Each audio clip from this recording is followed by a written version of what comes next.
तो कैसे हो बूटी लवर्स। हम लोग आ चुके हैं फिर से वापस tales of demons and gods का एपिसोड 3 लेकर। तो कहानी की शुरुआत में क्लास में बैठा हुआ बच्चा बोलता है, लॉर्ड मोये वो भी पहले एक कॉमनर हुआ करते थे। और वहीं हमारा एमसी टीचर का मजाक उड़ाते हुए कहता है, लेकिन क्या टीचर चेंजुई ने नहीं कहा था कि आम बच्चे कुछ नहीं कर सकते? क्या आप अपनी ही बात पर खुद को थप्पड़ नहीं मार रहे? फिर टीचर चेंजुई कहती हैं, तुम ग्लोरी सिटी के 100 साल के इतिहास में लॉर्ड मोये अकेले इंसान हैं जो बिल्कुल नीचे से उठकर टॉप तक पहुंचे हैं। फिर नीली वहीं आंखों में आंखें डालकर कहता है, लॉर्ड मोये एक परफेक्ट एग्जाम्पल है। इससे कोई फर्क नहीं पड़ता आप कहाँ पैदा हुए हैं, सबका पोटेंशियल लिमिटलेस होता है।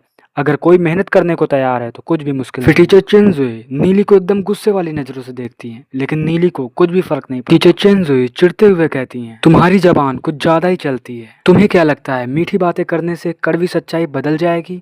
तुम्हें सिर्फ लॉर्ड मोये की कामयाबी दिखी, यह नहीं दिखा कि उनके जैसे कितने हजार लोग फेल हो गए और कुछ तो मामूली फाइटर्स भी नहीं बन पाए। टीचर चेंजुई नीली का रिपोर्ट कार्ड खोलते हुए कहती हैं, नीली सही कहा ना, तुम बड़े खानदान के हो सकते हो पर तुम्हें तमीज नहीं है।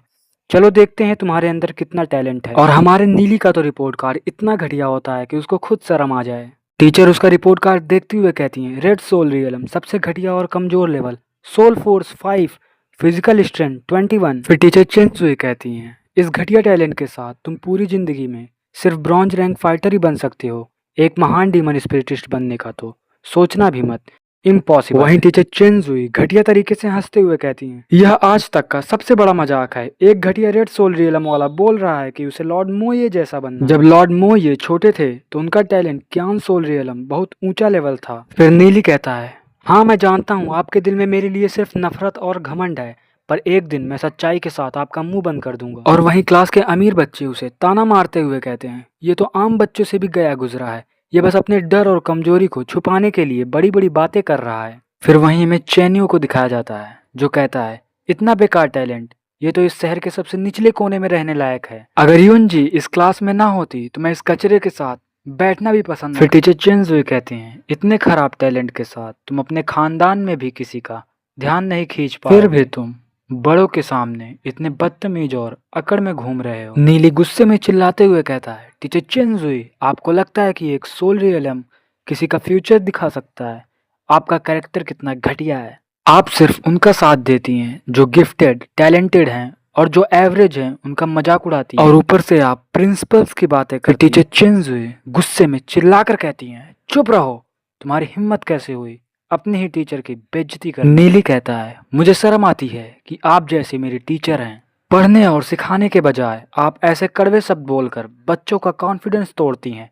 आप टीचर बनने के लायक ही नहीं हैं। नीली बाकी बच्चों की तरफ देखकर कहता है, मैं गारंटी देता हूँ कि क्लास के कई कॉमनर्स आपकी सोच से कहीं ज्यादा आगे निकल कर। नीली अपना सीना ठोक कर और पूरे कॉन्फिडेंस में कहता है, मेरा टैलेंट कमजोर है तो क्या हुआ, एक दिन आएगा जब मैं लॉर्ड मोये जैसा लेजेंड रैंक डीमन स्पिरिटिस्ट बनूंगा और ग्लोरी सिटी की सबसे खूबसूरत लड़की के साथ शादी करूंगा। नीली हमारा ये बात कहकर युनजी की तरफ देख रहा होता है, लेकिन तभी हमें युनजी दिखाई जाती है जो एकदम टमाटर जैसे लाल हो गई और शर्माते हुए सोचती है, क्या ये मेरी बात कर रहा है? फिर हमें टीचर चेंजुई दिखाई जाती है जो बड़े ही बेशर्मों की तरह हंस रही होती है कि तुम जैसे घटिया आदमी को क्या पता लॉर्ड मोये ने कितनी बार ट्राई किया, लेकिन इसमें सक्सेस रेट बिल्कुल भी 0%। और फिर हमारा नीली कहता है, मुझे पता है आप एक बहुत ही घटिया औरत हो। और फिर वही नीली बहुत ही बड़ी बड़ी फेंकता है कि हम लोग हेवेंस के खिलाफ जाएंगे, ये करेंगे वो करेंगे। और लास्टली नीली जाकर टीचर चेंजुई को कहता है, क्यों ना हम शर्त लगाएं कि जो 2 महीने बाद टेस्ट आने वाला है उसमें मैं ब्रॉन्ज रैंक डीमन स्पिरिटिस्ट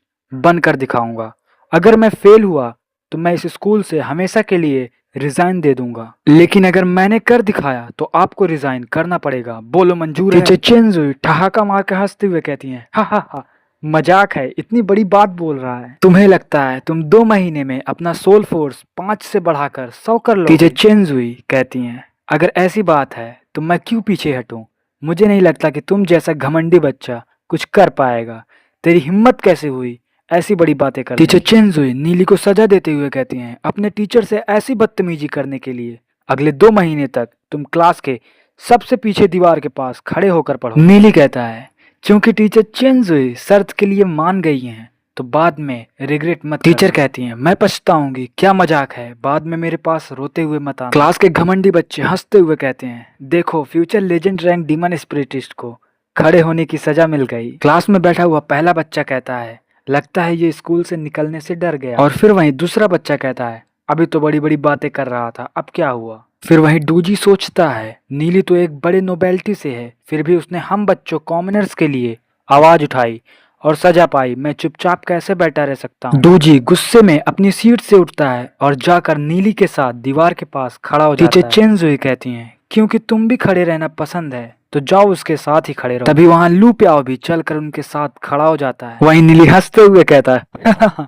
तुम यहाँ क्यों आए। लू प्याओ वहाँ स्टाइल मारते हुए कहता है, बैठना बड़ा बोरिंग है यार, मुझे खड़े रहने में ज्यादा कूल फील होता है। नीली मुस्कुराते हुए कहता है, सच है। क्लास के कुछ और बच्चे नीली को देखकर इम्प्रेस्ड होते हैं, इस बंदे ने हम सब के लिए आवाज उठाई और इसके लिए उसने इतनी बड़ी शर्त भी लगा ली। एक और बच्चा बोलता है, नीली सच में एक भरोसेमंद और रिलायबल बंदा है। नीली अपने दोस्तों को देखकर मुस्कुराता है और सोचता है, इन भाइयों जैसे दोस्तों के लिए कुछ भी मुमकिन है। मैं तो इसका साथ आखिरी तक दूंगा। और लास्ट में वो कहता है, इन सब के साथ खड़े होने में कोई हर्ज नहीं। और इसी के साथ हमारा एपिसोड 3 खत्म होता है। जल्दी से 50 लाइक्स कर दीजिए। Thanks for watching. मिलते हैं आपको एपिसोड 4 में।